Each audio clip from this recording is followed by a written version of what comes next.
What's good, Ken Ganda? It's your boy O'Shea Duke Jackson, back at it again with another episode here.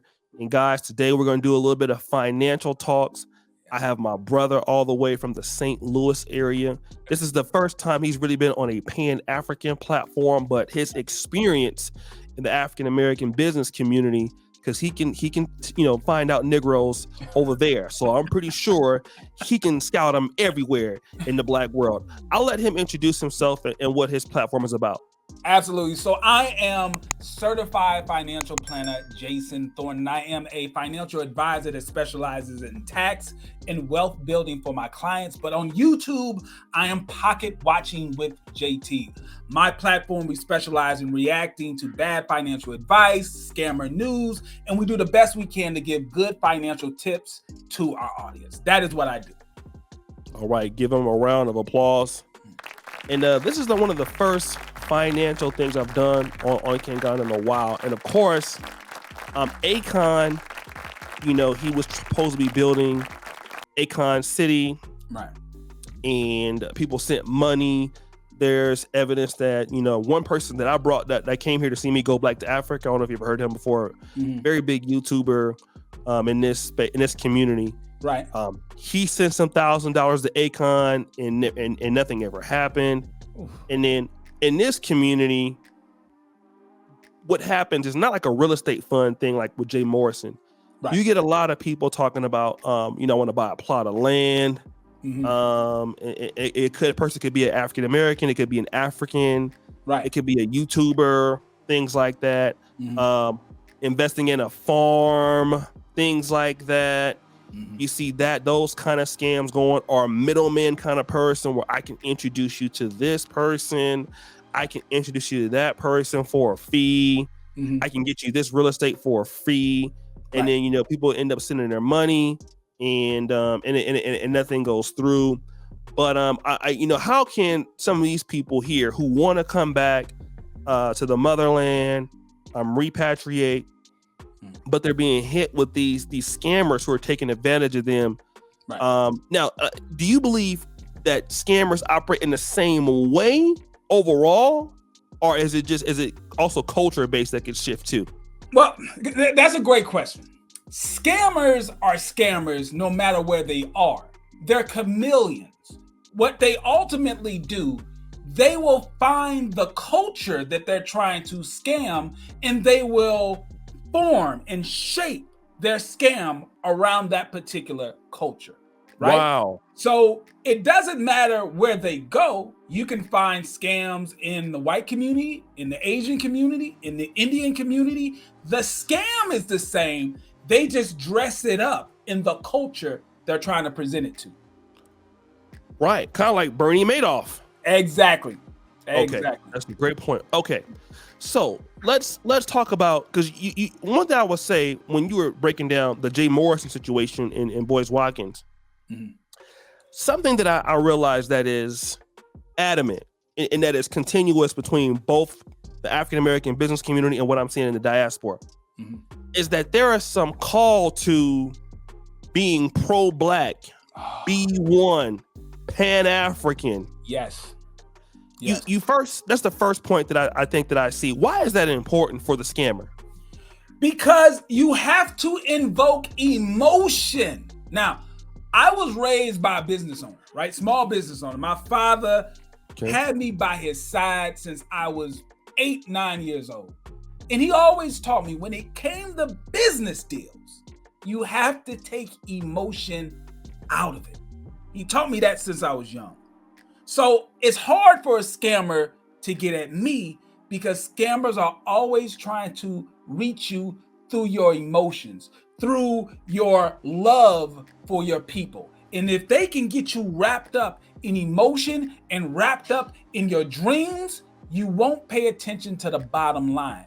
You won't pay attention to the numbers. One of the big red flags that you have to look out for is someone who's presenting a business deal, but they're talking about emotion, they're talking black, but they never really dig down into the numbers. Wow. Did y'all hear that? This is why this brother is the best in the world at this. Okay, because you always hear that. That was the same case with the Tulsa real estate fund. Yep. That was the case with a lot of the, let me say we're going to build this village over here in this part of Africa, the undisclosed location, because we're trying to escape the white man, the oppression of our people. Yes. These things. Yes. Okay. The sad part is it's extremely effective, right? They're going to take your dreams, your aspirations, your love for the people, and they're going to weaponize that against you. It's a form of fraud that we refer to as affinity fraud. Affinity fraud is when the scammer is a part of your community and they are pulling on your heartstrings based on the things they know you care about. And the reason why affinity fraud is effective is because when someone is a part of your community, you lower your standards of their qualifications. You lower your standards of the things that you would see as red flags if it was someone outside of your community. So you got to pay attention. Okay. That makes sense. And I want to kind of relay that to Brother Polite, felon, right? Yes. Jay Morrison, because they're in the community. Yep. Because people think like sometimes, oh, he's black, so I don't want to trust him. But actually, it could work in the opposite way for somebody who is. Absolutely. When they come in the dashiki, when they come with the power fist, okay, all of their past, the things that you would honestly see as a red flag, that goes away. Because you're not being pro-black if you use the fact that I went to jail for fraud 5 years ago. No. You got to be pro-black. You have to ignore the fact that I'm grossly unqualified to do this because I'm black and I'm saying pro-black. Never mind the fact that I don't know what I'm doing. I have no education in this. I have no experience in this. Just do it because I'm black, you're black, and we have a common bond. That is going to lead you to a scam almost every time. Shoot. Okay. So now that we have that as our infrastructure, which is very powerful, what are some of the characteristics of a pro? We talked about the pro-black scammer. Right. After, what are some of the things that we're going to see scammers try to do to get somebody in the diaspora to try to invest or to manipulate them out of their money? After we got, the fact that, hey, they're trying to align with us, we're in the same culture. What are some of the things you'll try to do to push it forward? Okay, so after they've already connected with you and they made the bond, right? Pro-black, they made the bond. The next thing that they're going to try to do, now there's going to be a time crunch.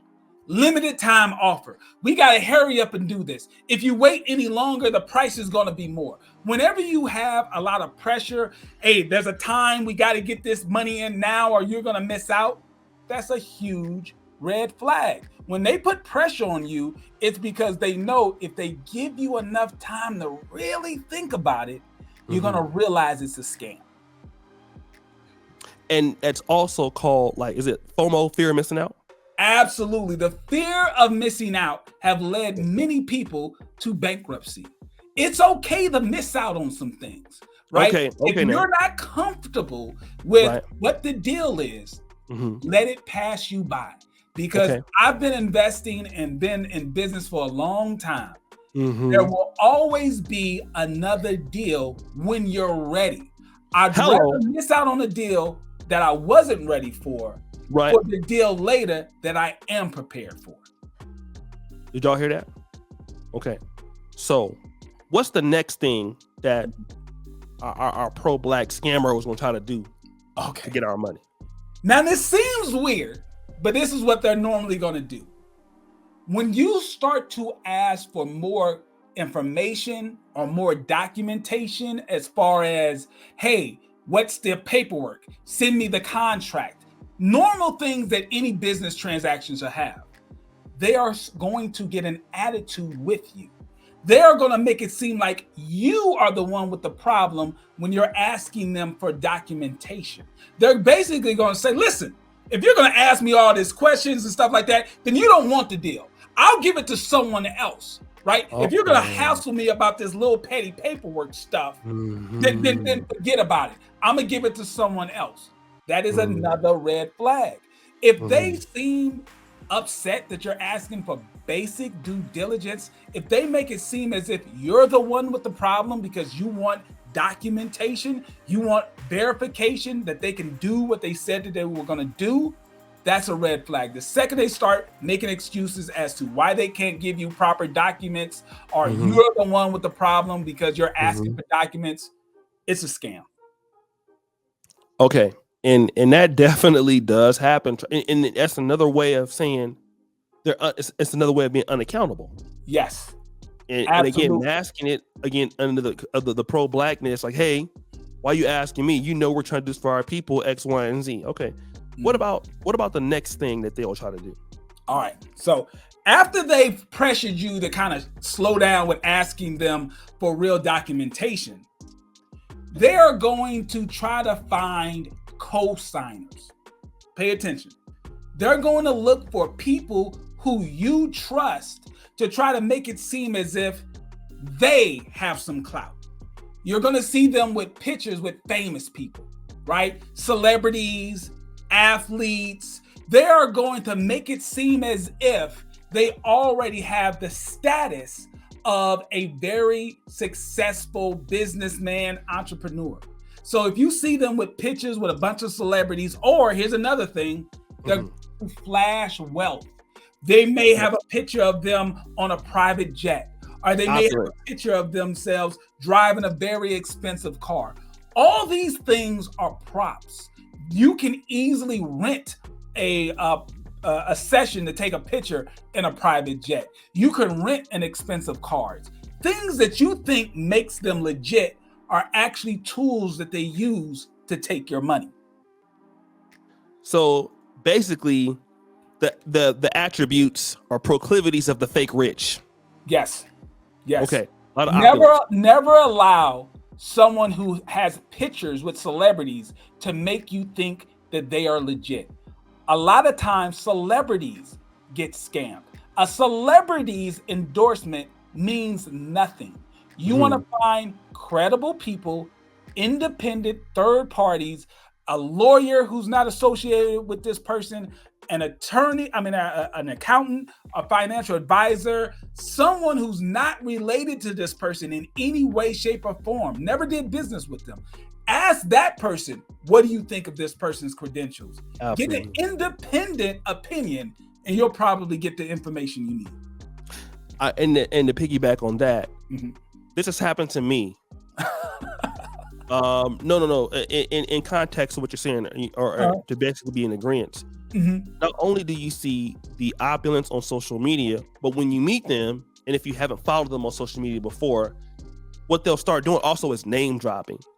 And for African Americans that are living in these places like Uganda or Ghana, it's always name dropping and promising that I can introduce you to the president. I know this minister.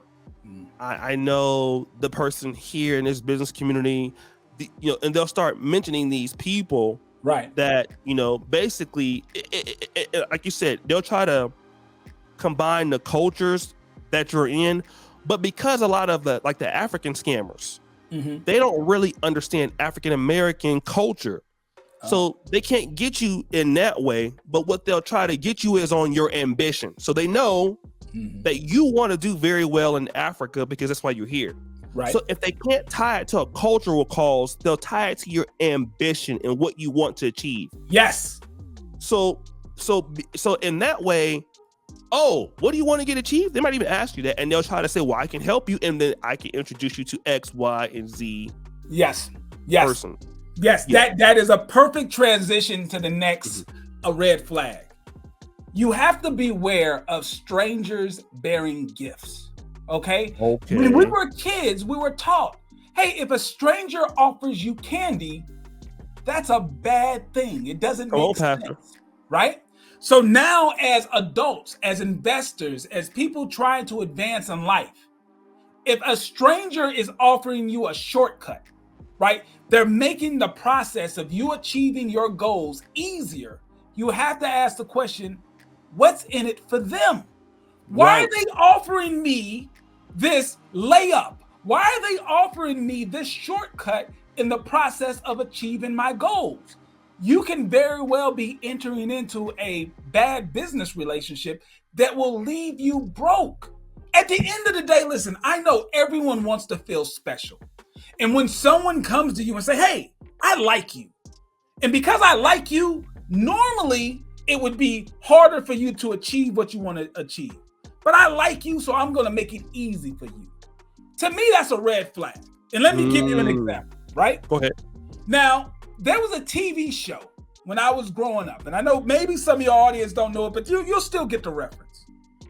There was a TV show that my father watched called Oz on HBO. It's a prison TV show. It's a drama about prison life. Mm-hmm. And as a kid, I would sit there and I'd watch this show with my father. And I saw that when a new person would go to jail, there would always be these big guys trying to be friendly with them. Now, as a kid, I didn't understand what was going on. These guys were friendly. These guys were giving them honey buns. These guys were trying to help them. But by the end of the episode, I realized, these guys wanted something from the new guy. Right. And what ended up happening was they weren't being friendly just to be friendly. They were being friendly to sucker them in to take something from these grown men that they would never give up willingly. I want you guys to think about that. When someone is trying to be ultra friendly to you in the business world, think about that. Why are they being friendly? Is it because they want something from me in the back end that I really don't want to give them?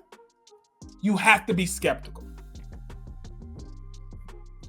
See, this right here, it can save the entire St. Louis, Oakland, this right here. I told you the brother is great. Okay, so what else would we identify in some of these steps that a scammer in our community would try to do? We are a community that is extremely soulful, right? I think we can agree with that. We're soulful in a way where when it comes to religion, when it comes to traditions, we hold these things very tight. The problem is we are a community of very well-spoken individuals. People who could sweet talk anyone, be it a preacher in a pulpit, or be it a hustler on a street corner. Being able to put words together and make everything sound good is easy for the African community, the African American community. I've seen it.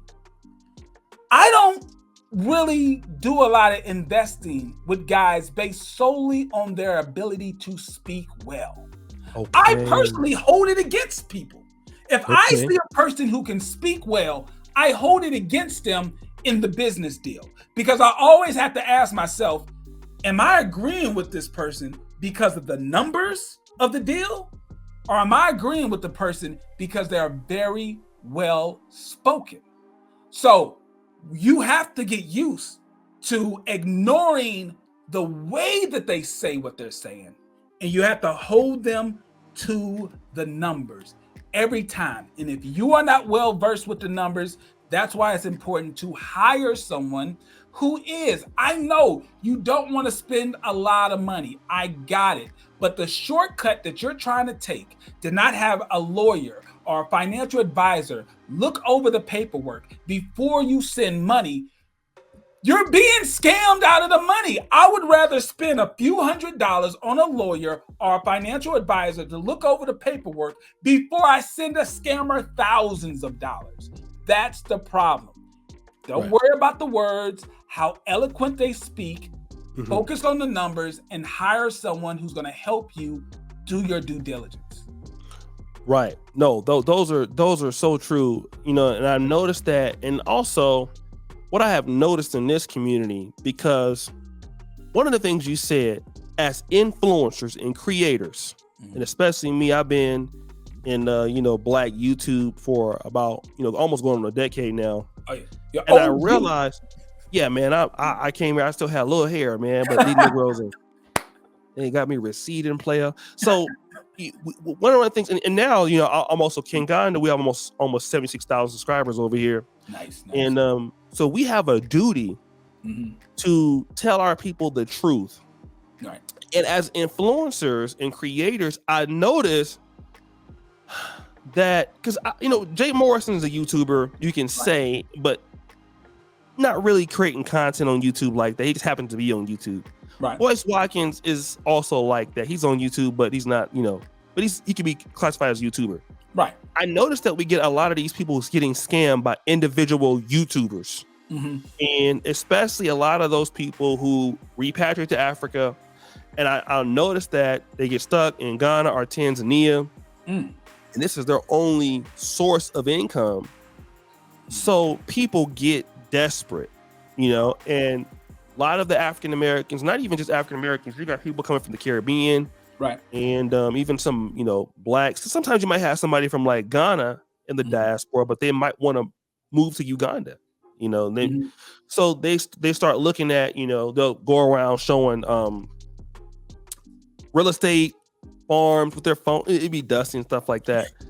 But let's talk about YouTubers who are becoming some of the biggest scammer. I know you heard about Mary Jane Bayarm and things like that. We have Black YouTubers, right, who are becoming some of the biggest scammers. I'm talking about guys who, not somebody who's already famous before. Right. They got their following from here. Now, what do you think about these particular guys? Yeah. So you're talking about people who have created an organic following. Yes. And the thing about that is, when you create an organic following, you don't come from another industry. You weren't a D-list actor or an old athlete. And the second you get on the platform, you already have 100,000 subscribers because you're bringing that over. No, you've got someone who started on their platform from nothing and they grew an audience, right? Organically. The issue with that is they actually have a stronger relationship with their followers, with their subscribers, than ultra famous people, because they feel as if they were on the journey with you. They saw you from nothing, and now you have hundreds of thousands of subscribers or millions of subscribers. The issue with that is people are unaware. You don't get paid just because you got subscribers, right? Yes. You can have hundreds and thousands of subscribers and you can still not make a lot of money. So these influencers and content creators, they're stuck in a position of, how do I monetize my social media platform? How do I actually make money? And the way that they can make money is by selling inferior products or services to their audience. Sometimes they're unaware, right? Because a lot of people, just because you have a big platform doesn't mean you're a good businessman or businesswoman. You know how to entertain people. And if someone else comes in and say, hey, sell this and you'll make a lot of money, they do it without knowing how to do the proper due diligence. So that's me being graceful. Now let's look at the other side of the coin. The people who they don't care. They have an audience and they have bills to pay. However they can get money from the pockets of their audience into their bank account, they do not care. They will sell you bad products, they will sell you bad services, or they will just literally say they're going to do something, raise a bunch of money, and just not do it. So once again, it comes down to not worshiping celebrities or influencers or athletes. At the end of the day, we're all just people. We have flaws. We may be very entertaining in the interactions that you have with us online, but in regular life, we're moms, dads, uncles, regular people with bills that need to get paid. And if you box someone into a corner and they start doing bad financially, they'll do anything to survive, including scam their audience. Wow. And again, this is why I had to get broke on Cash App, brother. You're so powerful, and I'm glad, because this scamming thing is happening not only in our African American business community, because both of us are African American, and we're both business people, although you have more of a platform based on that. But that is happening also in the diaspora and on the continent. And unfortunately, some of our people are culprits of that, and as well as continental Africans. And there's not a whole lot of content about how to avoid money. Even some Africans are sending money home to their own parents and to build a house. And I don't know if you've heard that before. Oh, but, Lord. Yeah, that happens. You know, I was just in Dubai like 2 weeks ago, and you know, I met a young lady that told me that she was sending the money for her brother to keep the money, and the brother was spending the money. So the reason why she went to the Middle East was to make some money, and she comes back to almost nothing. Right. So these scams are just getting out of hand, and it's one of the reasons why, as a diaspora, we're not developing. We have a mistrust. And let me just say this, because you mentioned this also. I know that your real focus is in the African American business community, right? But because of the scamming, and a lot of the countries on the continent happen to be toward the bottom on the ease of doing business and corruption practices. What do you think? Because I always try to give some level of advice, but from a financial expert like you, if you want to do transparent business in the diaspora, right? Between, you know, even African Americans and Africans in Africa, what are some of the rules of engagement of investing that you feel always need to be in place in order to do transparent business with either between the diaspora or between the diaspora and the continent or country of their choice? Okay. Number one, do not look for shortcuts. Looking for shortcuts are going to lead you down the path of being scammed, right? If you have to pay a little extra money to do it the regular way, understand that money that you're paying is your security. In a sense, it's like your insurance to make sure that you're not dealing with someone who is corrupt or a grifter. So do not look for shortcuts. Number two, understand that when you are investing in something that is not registered, right? You're not buying something on the stock market. You're buying or trying to do a deal that is a private deal. Those are some of the riskiest types of investments that you can ever get into. You're trying to do a land deal with someone that you don't have a good relationship with. It's in an area that you can't go to, or you haven't been to, you haven't verified. I mean, honestly, put yourself in the position of someone who is trying to protect your money. You have to protect your money. You work extremely hard for it. Right. I am extremely skeptical of any and everybody when it comes to my money. I work hard for it. And you should always put yourself in a position where you're willing to be skeptical, ask hard questions, get verified information, check with a third party, someone else who can verify the information who's not related to the person who you're doing the deal with. If you do these basic things, you can set yourself up to be successful. But don't be afraid to do the hard work. Don't be afraid to take even longer than what the guy is offering, right? Something that normally takes 3 years, but he says he can get it done for you in a couple of months. Red flag. Take the 3 years. You need that time to grow, learn. Anyway, when you're trying to shortcut the process, that's when they got you. That's when they can do anything, because you are looking for someone to gift you success. Success is never gifted. It's only earned. And let me just tell a quick story with that. That happened to me. A guy introduced me, you know, and then when things don't happen, they'll try to turn around on you. Like, yo, man, you told me you would do X, Y, and Z. Like, what's going on? Then the guy will go, wow. Is that how you talk to me now? Wow. Like, now all of a sudden, now we're not even dealing with what I'm talking about. Now the guy is trying to make me the villain. Right, you're the bad guy. I'm the bad guy now.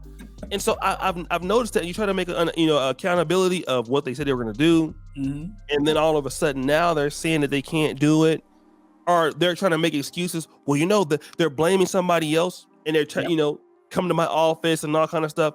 And again, I was like, okay, maybe I should have went through. And this is the person that was telling me to go through this chain. But and it's funny because the person did something successful for me before. Right.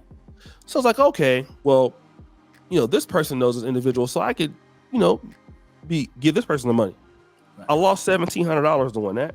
And I will tell you, what you're saying is right. Go through the right chains of command. That happened to me, and I don't want it to happen to you, because people will turn around and, wow, I can't believe you're talking to me like that. Wow, like they'll try to really be like, try to flip it on you and things like that. So I'm so glad you said that. And guys, I told you, coming to Africa is a 5 to 10 year plan. If you've never been here, you got to go, leave, come back. To be here, it took me to have my studio here. We started 2018. I'm able to live here now in 2023. So what was that? Like 5 years, right? 5 years, working hard every day, investing, building my team and everything like that. So get ready to do the work, okay? Yes. Pocket Watching, any last things you want to say to people as to why they should subscribe to your channel? Yeah, absolutely. So Pocket Watching with JT, I give financial tips. I have a call-in show. You can call me up, ask me a personal finance question. I do the best I can to help you out. We also cover amazing finance stories, amazing true crime finance stories in the community that, one, are hilarious, but two, you also learn what not to do, how not to be scammed when you watch my content. So check out Pocket Watching with JT. All right. So guys, the first comment pinned to the top, that's Brother Pocket Watching. I really thank you for what you're doing. Thank you. Just in the community, and awesome YouTuber. And you have a specialization that a lot of Negro scammers are afraid of.